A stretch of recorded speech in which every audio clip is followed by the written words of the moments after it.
యెషయా యొక్క మొత్తు నుండి, వేరు చిగురు నుండి ఆయన అంకురముగా ఎదిగి ఫలించిన వాడై ఉంటున్నాడు. ప్రవచనాలను నెరవేర్చుతూ ఉంటున్నాడు. యిర్మీయా గ్రంథం 23వ అధ్యాయం 56వ వచనం గమనించినట్లయితే, యెహోవా ఇలాగ ఆజ్ఞయించుచున్నాడు, రాబో దినములలో నేను దావీదులకు నీతి చిగురు పుట్టించెదను. నీతి చిగురును పుట్టించెదను. ప్రకటన గ్రంథం 5వ అధ్యాయం 5వ వచనంలో కూడా గత ఆదివారం ధ్యానించుకున్నాం. దావీదులకు చిగురైన యోధా గోత్రపు సింహము అని మనం ధ్యానించుకున్నాం. పరలోక రాజ్యంలో ఒక గ్రంథం ఉన్నది. ఆ గ్రంథం మీద 7 ముద్రలు ఉంటున్నవి. ఆ గ్రంథాన్ని విప్పుటకు ఎవరికి కూడా చేత కాకపోతే దావీదు చిగురు నుండి జన్మించినటువంటి ఈ యేసు, గొర్రె పిల్ల అనబడేటువంటి యేసుకు ఆ యొక్క ముద్రలు విప్పుటకు శక్తి కలిగిన వాడై ఉన్నాడని అక్కడ వాక్యం బోధిస్తూ ఉంటుంది. ఇవి ప్రవచనాలు నెరవేర్చుటకు ఆయన ఈ లోకములకు వచ్చాడు అన్నటువంటి విషయాన్ని మనము గమనించవలసిన వారమై ఉంటున్నాం. యెహోవా ఇలా ఆజ్ఞయించుచున్నాడు. 23వ అధ్యాయం 5-6 వచనాలు. రాబో దినములలో నేను దావీదునకు నీతి చిగురు పుట్టించుదను, అతడు రాజై పరిపాలించును, అతడు వివేకముగా నడుచుకొనొచ్చు, కార్యము జరిగించును, భూమి మీద నీతి న్యాయములను జరిగించును. అతని దినములలో యూదా రక్షణనందును, ఇశ్రాయేలు నిర్భయముగా నివసించును. యెహోవా మనకు నీతి అని అతనికి పేరు పెట్టుదురు. క్రీస్తునందు ప్రియమైన దేవుని సంగమా, ఆయన ఈ లోకానికి వచ్చి ఆయనే నిజమైనటువంటి రాజు అని కూడా చాటించాడు. ఆయన మీద నేల మోపి హేరోదు రాజు ఎదుట కాళ్ళు చేతులు కట్టి అక్కడ నిలబెట్టినప్పుడు ఆయన చేతులు కట్టేశారు. చేతిలో కర్ర ఇచ్చారు, దొడ్డు కర్రలాగా కర్ర పెట్టారు, ముళ్ళ కిరీటం పెట్టారు. హేరోదు రాజు ఎదుట నిలబెట్టి, నీవు యూదుల రాజువా అంటే ఆయన అంటాడు, నీవు అన్నట్టే. హల్లెలూయా. ప్రవచనము, ఆయన యూదులకు రాజుగా ఈ లోకానికి వచ్చాడు. నువ్వు అన్నట్టే నేను యూదులకు రాజునే.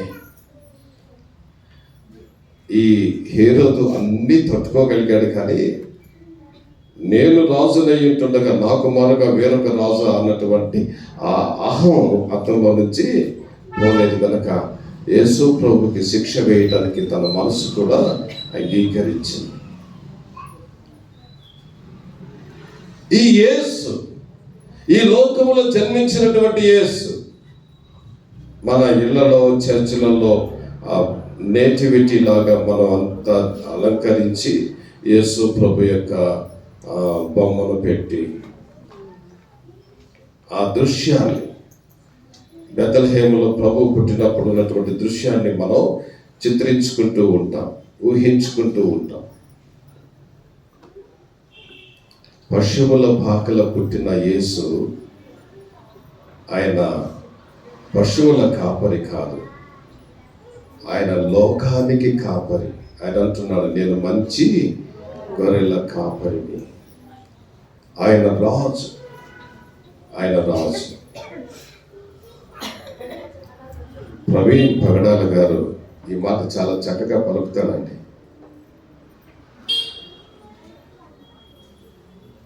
నా రాజు యేసు, యేసు నా రాజు అని చాలా చక్కగా పలుకుతాడు. ఆయన ధాటిలో ఆ మాట వినడం చాలా ఇష్టమవుతుంది ఆయన పలుకుతూ ఉంటున్నప్పుడు. యేసు ప్రవచనాలను నెరవేర్చుటకు వచ్చిన వాడు, ఆయన రాజే. క్రీస్తునందు ప్రియమైన దేవుని సంగమా, ఆయన ఈ లోకములకు ప్రజలు రక్షించుటకు వచ్చిన వాడై అంటున్నాడు. క్రీస్తునందు ప్రియమైన దేవుని సంగమా, యోహాను సువార్త 7వ అధ్యాయం 42వ వచనం. క్రీస్తు దావీదు సంతానములో పుట్టి దావీదు ఉండిన బెత్లెహేము గ్రామముల నుండి వచ్చునని లేఖనము చెప్పుట లేదా అని అనేది ప్రవచనం. యేసు దావీదు సంతానములో పుడతాడు. గత వారమే మనం ధ్యానించుకున్నాం. ఆయన బెత్లెహేములో జన్మిస్తాడు, ప్రవచనం అది. ఆ లేఖనాలను ఆయన నెరవేర్చిన వాడై ఉంటున్నాడు. ఇప్పుడే మనం చదువుకున్నాం 7వ అధ్యాయం 14వ వచనం యెషయా గ్రంథంలో, కాబట్టి ప్రభు తానే యొక్క సూచన మీకు చూపును, ఆలకించుడి, కన్యక గర్భవతి కుమారుని కొని అతనికి ఇమ్మానుయేలని పేరు పెట్టును. గత రాత్రి కూడా ఈ వాక్యాన్ని మనం ధ్యానించుకున్నాం. ఆయన ఇమ్మానుయేల్ అంటే అర్థం ఏంటండి? తోడుగా ఉంది. హల్లెలూయా. మన దేవుడు ఏదో అర్ధాంతరమున చేయి విడిచే దేవుడు కాదు. ఆయన తోడుగా ఉండేవాడు. ఎప్పటి వరకు అంటే యుగ సమాప్తి వరకు. అంతము లేనిది యుగం అన్నది కూడా మనం గమనించాలి. ఆయన రాజ్యములకు అంతము లేనటువంటి రాజ్యములో ఆయన తోడుగా ఉండేవాడై ఉంటున్నాడు. తోడుగా ఉండు దేవుడు. క్రీస్తునందు ప్రియమైన దేవుని సంగమా, దేవుని యొక్క మాటలు జాగ్రత్తగా గమనించవలసిన వారమై ఉంటున్నాం. ఆయన ధర్మశాస్త్రములను నెరవేర్చుటకు వచ్చిన వాడు. ఆయన ప్రవచనములను, లేఖనాలను నెరవేర్చిన వాడు.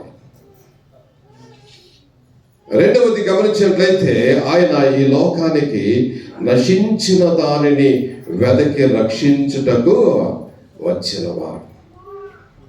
నశించిన దానిని వెదకి రక్షించుటకు వచ్చినవాడు. లూకా సువార్త 19వ అధ్యాయం 10వ వచనం చదువుకుందాం. నశించిన దానిని వెదకి రక్షించుటకు మనుష్య కుమారుడు వచ్చినని అతనితో చెప్పెను. యేసు ప్రభువు వారు ఈ లోకానికి ఏదో క్యాషువల్ గా అలా వెళ్ళి చూసొద్దాం, నేను చేసిన దేశమే కదా, లోకమే కదా అని అనుకొని రాలేదండి. ఆయన ఈ లోకానికి వచ్చింది నశించిన దానిని. నశించుట అన్న మాటకు అర్థం మీకు చాలాసార్లు నేను చెప్పడం జరిగింది. నశించడం అన్నటువంటి మాటను గమనించినట్లయితే పెరిషింగ్, ఇంగ్లీష్ వర్డ్స్ లో చనిపోతూ ఉంటున్నా, లేక చనిపోయినటువంటి వారు. యేసు ప్రభుల వారు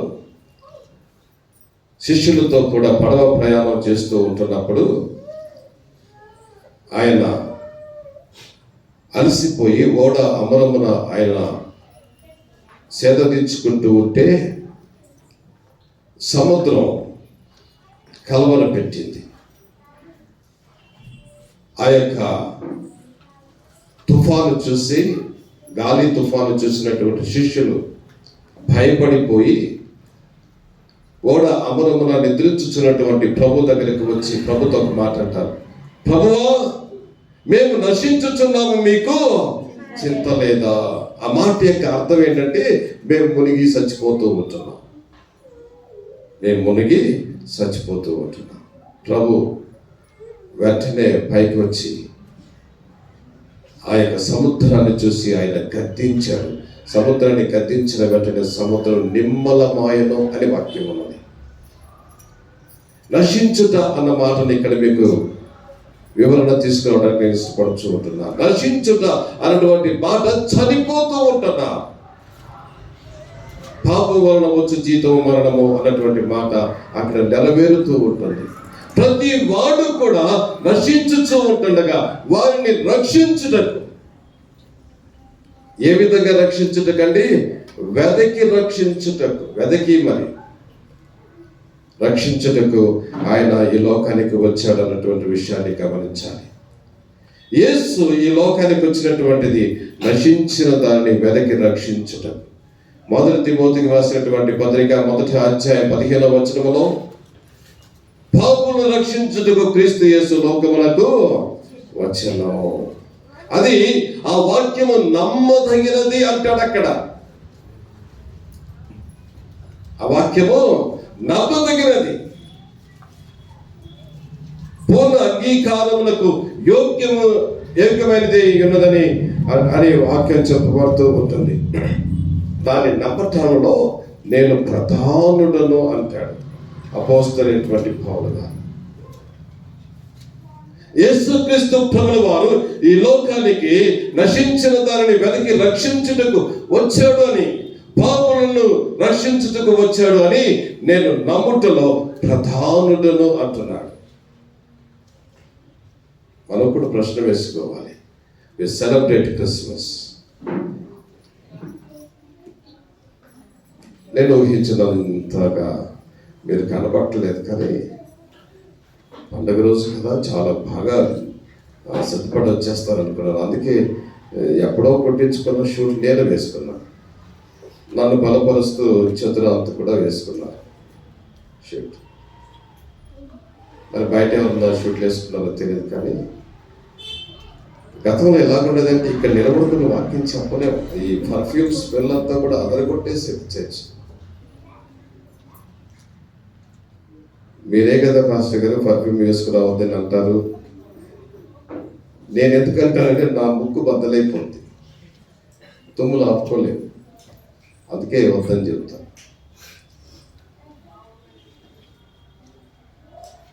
పండుగ ఎందుకు ఇవి చెప్తూ ఉంటున్నానంటే, పండుగ ఇంత సంబరంగా చేసుకుంటున్నటువంటి మన జీవితాలలో నేను నశించిపోతున్న వాడిని నన్ను రక్షించుటకు యేసు ఈ లోకానికి వచ్చాడు అన్నది తప్పనిసరిగా ప్రతి వ్యక్తి కూడా గ్రహించవలసినటువంటి విషయం అది. Yes, the Lord Jesus gave his word to save me. నన్ను రక్షించుటకే యేసు ఈ లోకానికి వచ్చాడు. ఏంటి రక్షించటం? నేను నశించిపోతూ ఉంటున్నా. నా క్రియల వలన, నా ఆలోచనల వలన, నా తలంపుల వలన, నా యొక్క బ్రతుకు వలన నేను నశించిపోతూ ఉంటే ఆయన వెతుకుతూ నా దగ్గరికి వచ్చాడు నన్ను రక్షించడానికి. ఈ సత్యాన్ని మనము గమనించవలసిన వారమై ఉంటున్నాం.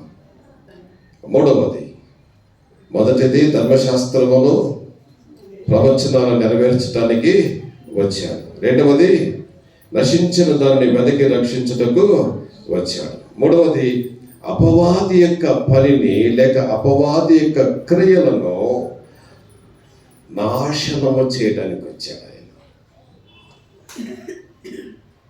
అపవాది యొక్క క్రియలను నశింపచేయడానికి, నాశనము చేయడానికి ఆయన ఈ లోకానికి వచ్చాడు అన్న విషయాన్ని మనం గ్రహించవలసిన వారమై ఉంటున్నాం. అపవాది ఎలాంటి వాడండి? గత ఆదివారమే ధ్యానించుకున్నాం.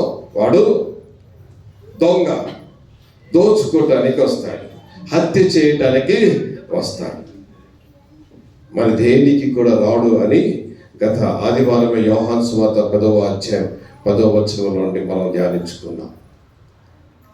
ఈ దొంగ దేవుని యొక్క సృష్టి అయినటువంటి మనలను హంతకులుగా మార్చివేసి, దోషులుగా చేసి, మనను ఆ యొక్క నాశనానికి గురి చేస్తూ ఉంటుండగా ఆ యొక్క హంతకుడైన ఆ యొక్క లేక సాతానుడైనటువంటి అపవాది యొక్క క్రియలను, వారి తలంపులను నశింప చేయటానికి ఆయన ఈ లోకములకు వచ్చిన వాడై ఉంటున్నాడు.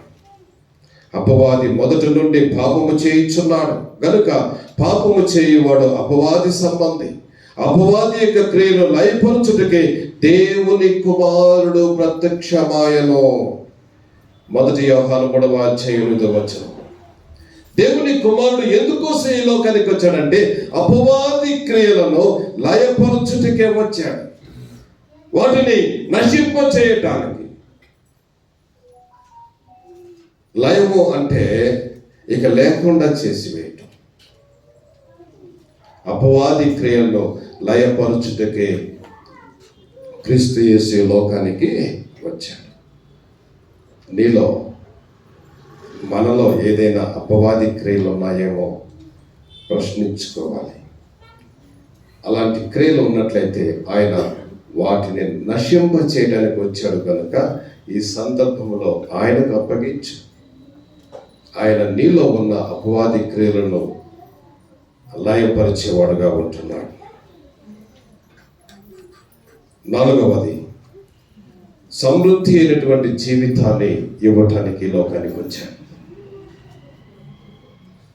సమృద్ధి అయినటువంటి జీవితాన్ని ఇవ్వచ్చు నిమిత్తమై యేసు ఈ లోకానికి వచ్చాడు. క్రీస్తునందు ప్రియమైన దేవుని సంగమా, 1 పేతురు 2వ అధ్యాయం 24వ వచనంలో, మనము పాపముల విషయమై చనిపోయి నీతి విషయమై జీవించినట్లు ఆయన తానే తన శరీరమందు మన పాపములను ప్రాణ మీద మోసుకొనెను. ఆయన పొందిన గాయముల చేత మీరు స్వస్థత నొందితిరి. క్రీస్తునందు ప్రియమైన దేవుని సంగమా, ఆయన పొందిన గాయముల చేత మీరు స్వస్థత నొందితిరి. 25వ వచనం కూడా చదవండి. మీరు గొర్రెల వలె, జాగ్రత్తగా వినండి, మీరు గొర్రెల వలె దారి తప్పిపోతుంది, కానీ ఇప్పుడు మీ ఆత్మల కాపరియు అధ్యక్షుడైన ఆయన వైపునకు మళ్ళీ ఉన్నారు. మన ఆత్మలకు కాపరి ఉన్నాడు, ఆయనే యేసు. ఆయన వైపునకు మీరు మళ్ళీ ఉన్నారు. We need to turn to him. ఇందాక మనం గమనించుకున్నాం, ధర్మశాస్త్రాన్ని పాటించినట్లయితే ఆయన మన వైపునకు మళ్ళుతాడు. మన ఆత్మలు కాపినటువంటి యేసు వైపు మనం మళ్ళిన వారముగా ఉండవలసిన వారమై ఉంటున్నాం. ఆయన వైపు తిరిగిన వారముగా, ఆయన్ను గమనించే వారముగా, ఆయనతో జీవించు వారముగా మనము జీవించవలసిన వారమై ఉంటున్నాం. క్రీస్తునందు ప్రియమైన దేవుని సంగమా, ఆయన ప్రధాన కాపరి, ఆయన ప్రధాన కాపరి, ఆత్మలకు కాపరి అనేవాడు ప్రధాన కాపరి. ఆ ప్రధాన కాపరి అన్నటువంటి మాటకు ఇంగ్లీష్లో చీఫ్ షెపర్డ్ అని ఉండదు, చీఫ్ షెపర్డ్ అని ఉండదు. ప్రధాన యాజకుడు అన్న చోట మనం గమనించినట్లయితే చీఫ్ ప్రీస్ట్ అని ఉంటుంది. కానీ కాపరి దగ్గరకు వచ్చేసరికి అలా ఉండదు. ఏమని ఉంటుంది అంటే బిషప్ అని ఉంటుంది. ఆ బిషప్ అన్నటువంటి మాట యొక్క అర్థం ఏంటి అంటే పరిశుద్ధత కలిగి తన యొక్క బాధ్యతలను నెరవేర్చువాడు అని అర్థం. తనకిచ్చినటువంటి గొర్రెలను కాయువాడు, పరిశుద్ధత కలిగి. యేసు కూడా ఆయన ప్రధాన కాపరి అయి మనలను సంరక్షించువాడై ఉంటున్నాడు. క్రీస్తునందు ప్రియమైన దేవుని సంగమా, ఆయన మనకు ప్రధాన కాపరి అయి మనకు సమృద్ధిని కలుగు చేయడానికి వచ్చిన వాడు ఆయన. ఆయన అంటాడు, నేను గొర్రెలకు మంచి కాపరి. మంచి కాపరి ఏం చేస్తాడంట? మా గొర్రెల కొరకు ప్రాణం పెడతాడంట. మంచి కాపరి తన గొర్రెల కొరకు ప్రాణం పెట్టును. క్రీస్తునందు ప్రియమైన దేవుని సంగమా, మన కొరకు ప్రాణం పెట్టుటకు ఆయన ఈ లోకమునకు వచ్చిన వాడై ఉంటున్నాడు. క్రీస్తునందు దేవుని ప్రజలారా, బహు జాగ్రత్తగా ఈ విషయాన్ని మనం గమనించాలి. 14వ వచనం చదవండి. 10వ అధ్యాయం యోహాను సువార్త 14వ వచనం.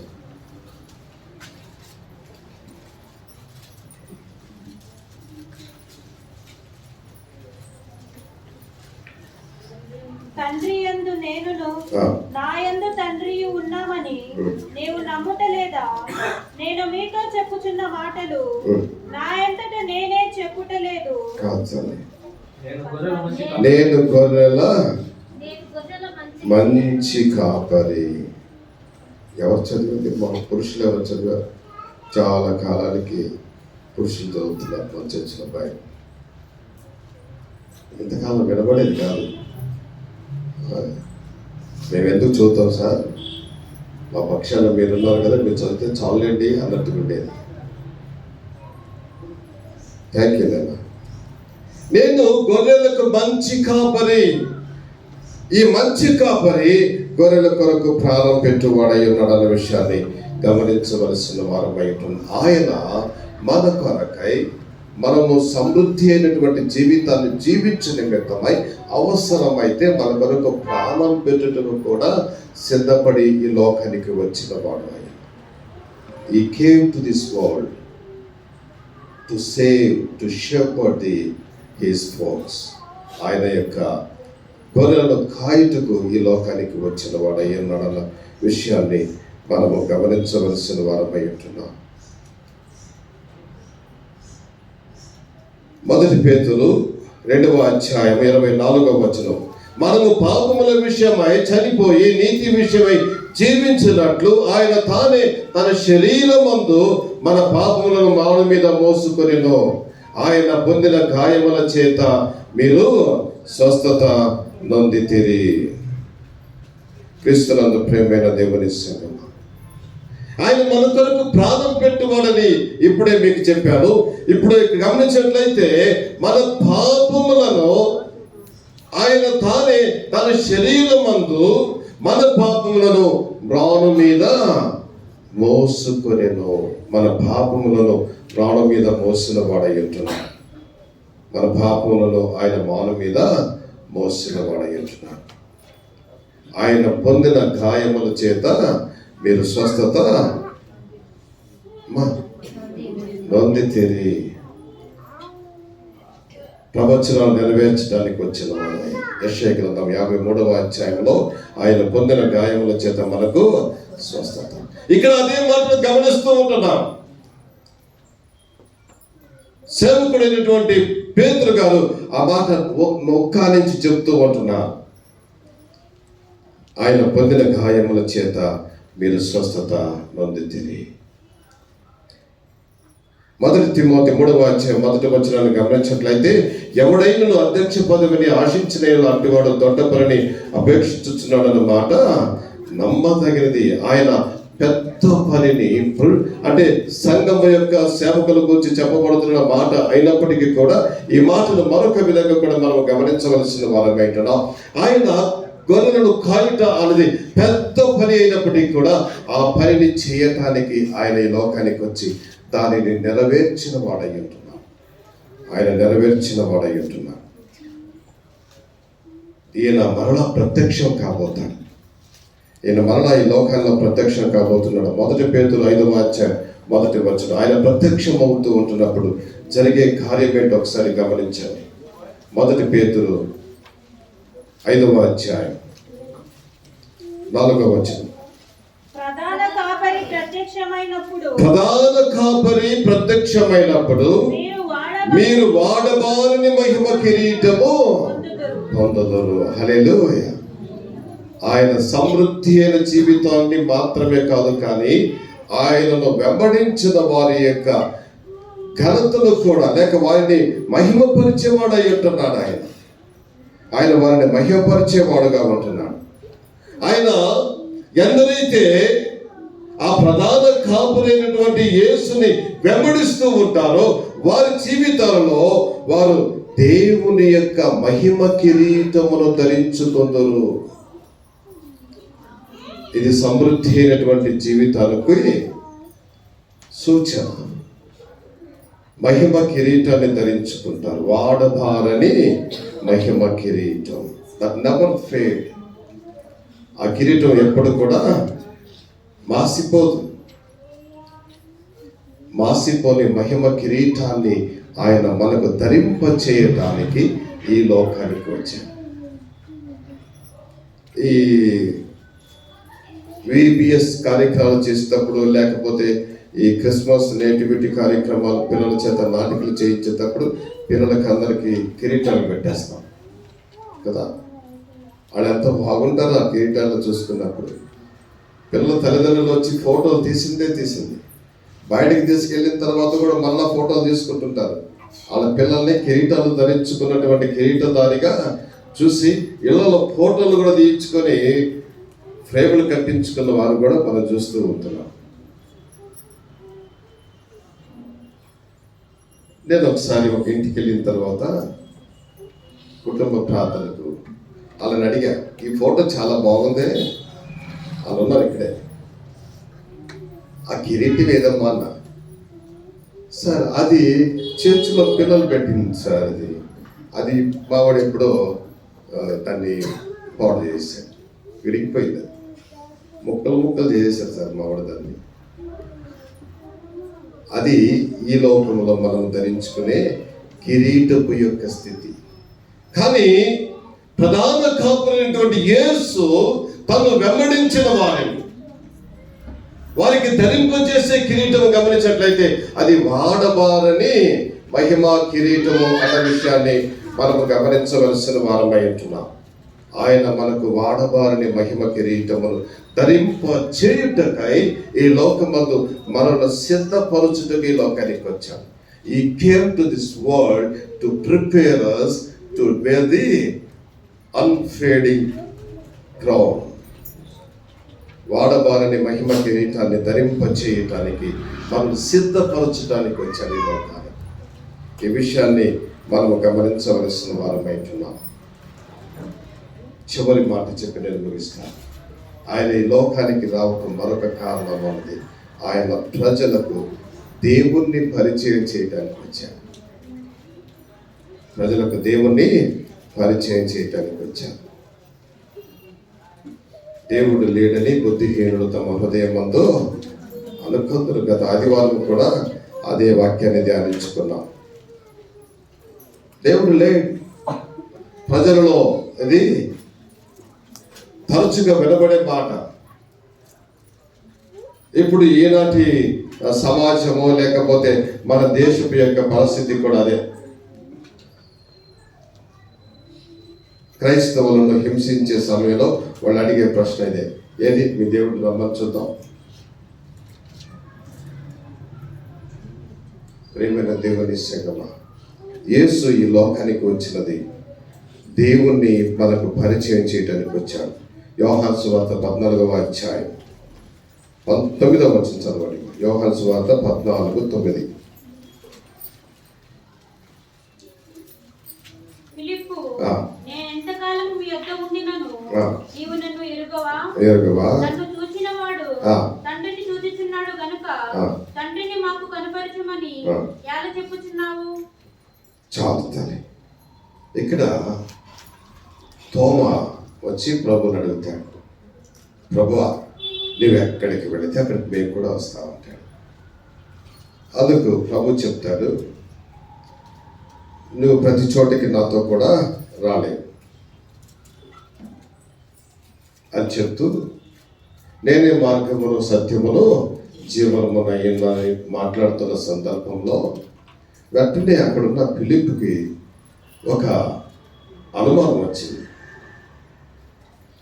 లేక ఆశ అనుకుందాం, అనుమానం కంటే ఆశ అనుకుందాం. ఏంటి ఆ ఆశ అంటే, ప్రభువా మాకు తండ్రిని ఒకసారి చూపెట్టు, మాకు దేవుణ్ణి ఒకసారి చూపెట్టు, మాకు దేవుణ్ణి ఒకసారి చూపెట్టు అని ఆయన అడిగినప్పుడు ప్రభు చెబుతున్నటువంటి మాట ఇది మనం చూస్తున్నాం. అప్పుడు ఫిలిప్పు, ప్రభువా తండ్రిని మాకు కనబరచము, మాకంతే చాలని ఆయనతో చెప్పగా, యేసు ఫిలిప్పు, నేను ఇంతకాలము 9వ వచనం మీ యొద్ద ఉండినను నీవు నన్ను ఎరుగవా? నన్ను చూచిన వాడు తండ్రిని చూచి ఉన్నాడు కనుక తండ్రిని మాకు కనబరచమని ఎలా చెప్పుచున్నావు?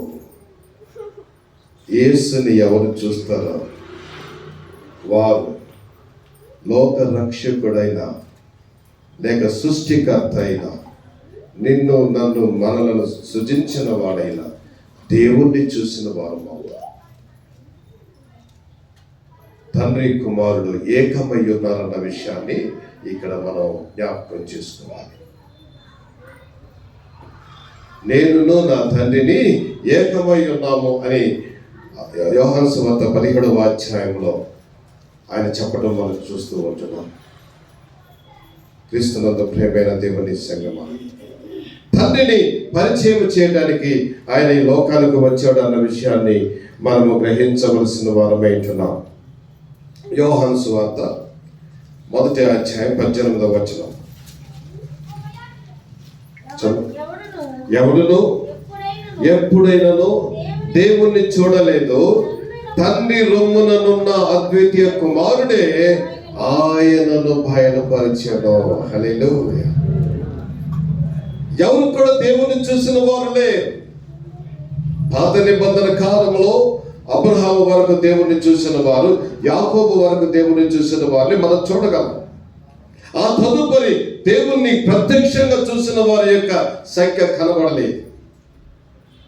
కానీ ఇప్పుడు ప్రభు వారు ఇదే మాట చెప్తూ ఉంటున్నారు, ఎవరు కూడా తండ్రిని చూడలేదు, కానీ తండ్రి రొమ్మున ఆనుకున్నటువంటి అద్వితీయ కుమారుడే ఆయనను బయలుపరిచను. ఈ made others to see him.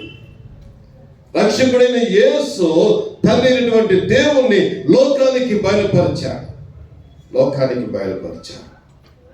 లోకం ఆయన్ని చూచులాగన చేశాడు. క్రీస్తులను ప్రేమైన దేవుని సంగమ, దేవుని మాటలు జాగ్రత్తగా మనం గ్రహించవలసిన వారమై ఉంటున్నాం. మనం తండ్రిలో జీవించవలసిన వారమై ఉంటున్నాం. మనం తండ్రిలో జీవించినట్లయితే మనం ఫలిస్తూ ఉంటాం. తండ్రిలో మనం ఉంటున్నప్పుడు మనము అభివృద్ధి చెందే వారముగా ఉంటాం. ఈ మాట గమనించవలసిన వారమై ఉంటున్నాం. యోహాను సువార్త 15వ అధ్యాయంలో మనము గమనించినట్లయితే 5-7 వచనాలు, 5 నుంచి 7 వరకు గమనించినట్లయితే, ద్రాక్షవల్లిని నేను, తీగలు మీరు.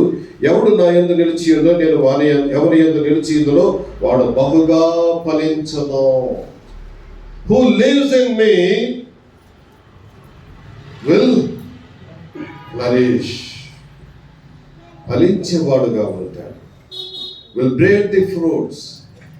వాడు ఫలించేవాడుగా ఉంటాడు. ఈ రోజున మనం గమనించినట్లయితే అనేక విషయాలలో ఈ క్రైస్తవ సంఘం ఎదుగుతూ ఉంటుంది. క్రైస్తవ లోకం ఎదుగుతూ ఉంటుంది. ప్రజలు ఎన్ని మార్పులు తెచ్చినా, లోకం ఎన్ని విధాలుగా మరి క్రైస్తవులను హింసించినా, క్రైస్తవులలో ఎదుగుట మాత్రం ఆగిపోలేదు. చాలా మంది ప్రభుని ఎరగని వారు ప్రభుని ఎరిగి ఎలా జీవిస్తూ ఉంటున్నారో, మీ జీవితం యొక్క గతాన్ని, ఇప్పటి స్థితిని జ్ఞాపకం చేసుకున్నట్లయితే మనకు అర్థమవుతుంది. నేను ప్రభువుని నమ్ముకున్న తర్వాత, లేక నా ప్రభుని నేను చూచిన తరువాత, నా తండ్రి అయినటువంటి దేవునికి నమ్మకమైన బిడ్డగా నేను జీవించిన తర్వాత నా పరిస్థితి, నా యొక్క స్థితిగతులు ఎలా ఉంటున్నావో అని మీరు ఒకసారి మననం చేసుకున్నట్లయితే, గతము నుండి ఈనాటికి ఎంతో ఉన్నతమైన స్థితికి దేవుడు తన బిడ్డలను హెచ్చించిన వాడై ఉంటున్నాడు. హల్లెలూయా. నీవు యేసుని లేక తండ్రి అయిన దేవుణ్ణి ఎరిగిన వాడవై ఉన్నట్లయితే నీవు ఫలించేవాడుగా ఉంటావు, అభివృద్ధి చెందేవాడుగా ఉంటావు.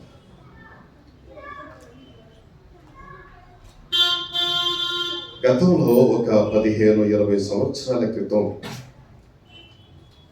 పల్లెటూర్లకు వెళితే పూరి గుడిసెలు ఉండేవి. ఒక 2 సంవత్సరాల క్రితం సువార్త సేవకని వెళ్ళినప్పుడు దాదాపు ఒక 14 రోజులు ఊరూరు విలేజ్ తిరిగా. నేను, జీవన్లో వీళ్ళందరూ ఉన్నాం.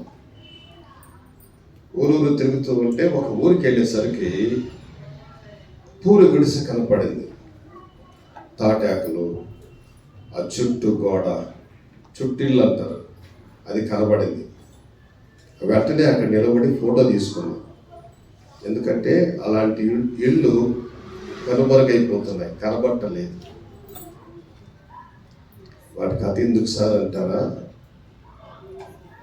ఒకప్పుడు పూరి గుడిసెల్లో ఉన్నటువంటి జీవితాలు ఆ యేసుని నమ్ముకున్న తర్వాత, యేసుని చూడటం ప్రారంభించిన తర్వాత మేడ ఇళ్ళల్లో జీవిస్తూ ఉంటున్నారు. హల్లెలూయా.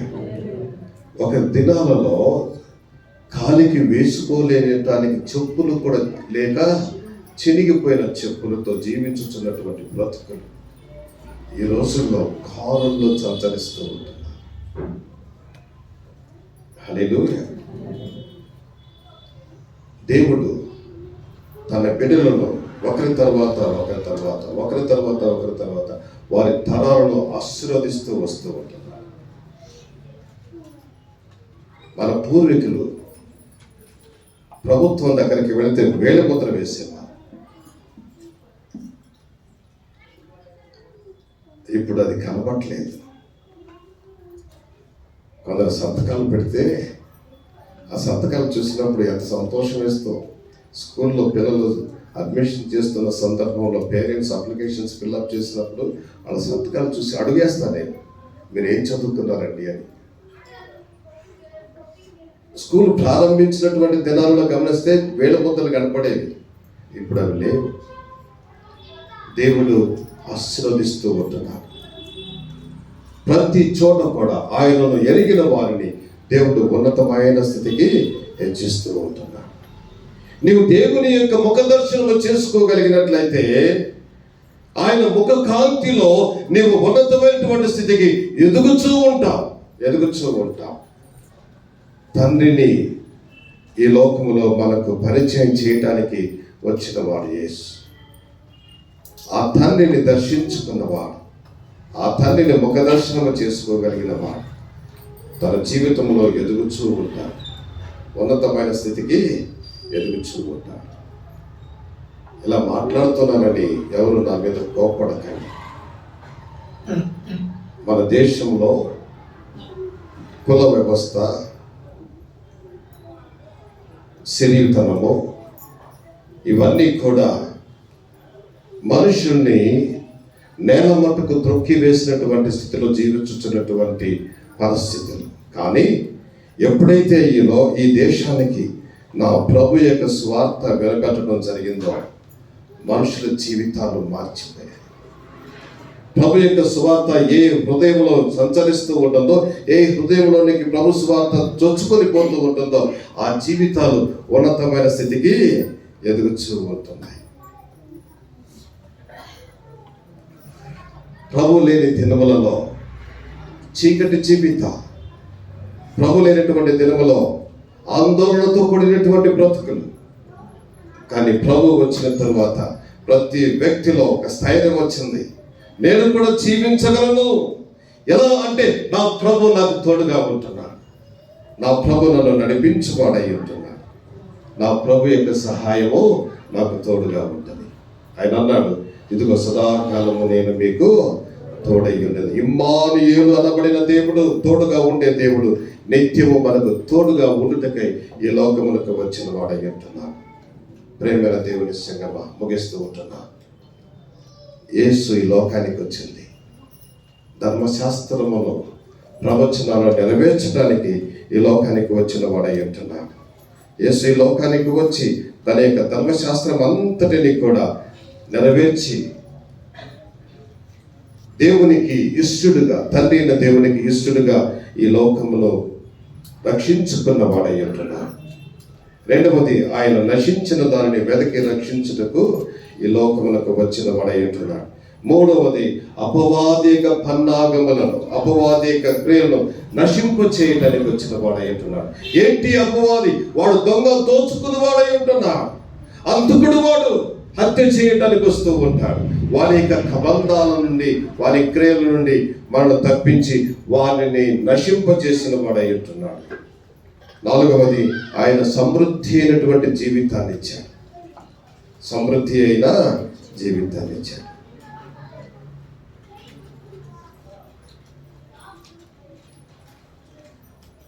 మహాత్మా గాంధీ గారు ఏమంటారంటే, బహుపండితుడు ఆయన కదా. క్రైస్తవులు మత మార్పిడి చేస్తున్నారో లేదో నాకైతే తెలియదు, కానీ క్రైస్తవులు యేసుని నమ్ముకున్న తర్వాత వారి జీవితాలు బాగుపడుతూ ఉంటున్నాయి. తాగుడు బోతులు మంచివారు అవుతున్నారు. దొంగతనం చేసేవాళ్ళు దొంగతనం మానేస్తూ ఉంటున్నారు. కూలీకారులు కూలీ చేయటం మానేసి మంచి జీవితాన్ని జీవిస్తూ ఉంటున్నారు. అది ఎలా సాధ్యమైనదంటే నా ప్రభు యొక్క దర్శనం. ఈ లోకానికి నా ప్రభు వచ్చి మనుషుల యొక్క జీవితాలను మార్చిన వాడై ఉంటున్నాడు. హల్లెలూయా. మనం ఒకసారి ప్రభుని జ్ఞాపకం చేసుకుందాం. నీలో ఇంకా ప్రభుని చూడలేని తనం ఉన్నట్లయితే ప్రభు వైపు చూడండి.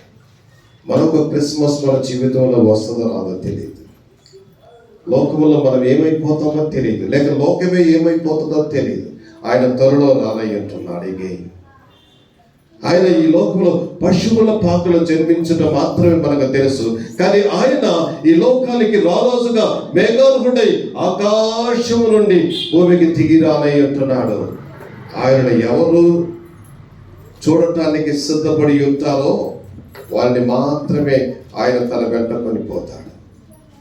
ఆయనతో వెళ్ళినట్లయితే ఈ లోకంలో ఉన్న ఏ శ్రమ కూడా అక్కడ ఉండదు. ప్రతి వారి యొక్క బాష్ప బిందువులను ఆయన తొడుచును. హల్లెలూయా. అక్కడికి వెళ్ళటానికి, ఆయనతో కూడా నిత్యము జీవించటానికి, మన కొరకు ప్రాణం పెట్టడానికి ఈ లోకానికి వచ్చినటువంటి యేసుతో గడుపుటకు సిద్ధపడతాం. దేవుడు అట్టి అనుభవాలు మన జీవితంలో దయచేసి ఆశీర్వదించునుగాక. అప్పుడే మన జీవితానికి నిజమైనటువంటి క్రిస్మస్ అన్నది మనము గ్రహించవలసిన వారమై ఉంటున్నాం. దేవుడు తన మాటలు మన కొరకై దీవించునుగాక. ఆమేన్. ప్రభు సన్నిధిలో సమయం గడుపుచు ఈ విధంగా మీరందరూ కూడా వచ్చి దేవునితో సమయం గడుపుటకు తోడ్పడిన మిమ్మల్ని అందరినీ కూడా ప్రభు పేరిట నేను అభినందిస్తూ ఉంటున్నాను. మీకు అందరికీ శుభములు, వందనములు తెలియజేస్తూ ఉంటున్నాను. ఈ సమయంలో చిన్న పాట పాడుతూ ఉంటుండగా ప్రభు సన్నిధిలో కానుకలను సమర్పించుకున్నాను.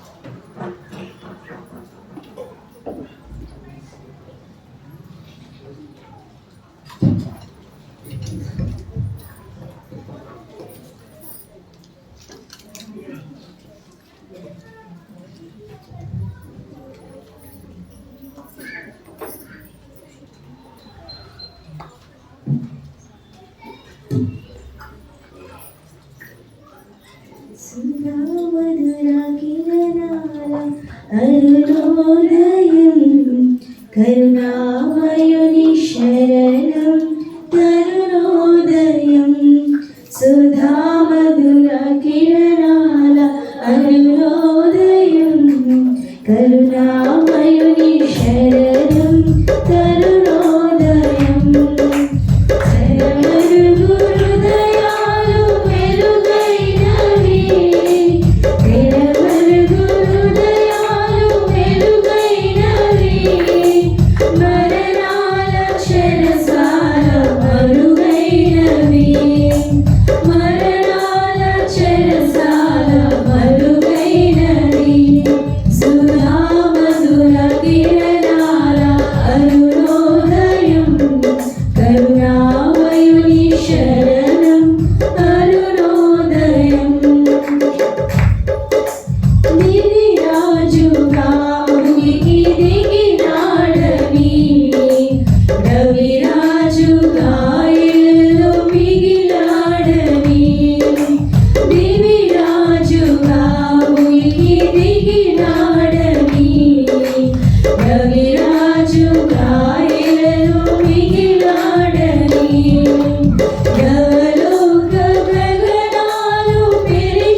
జీవన జ్యోతి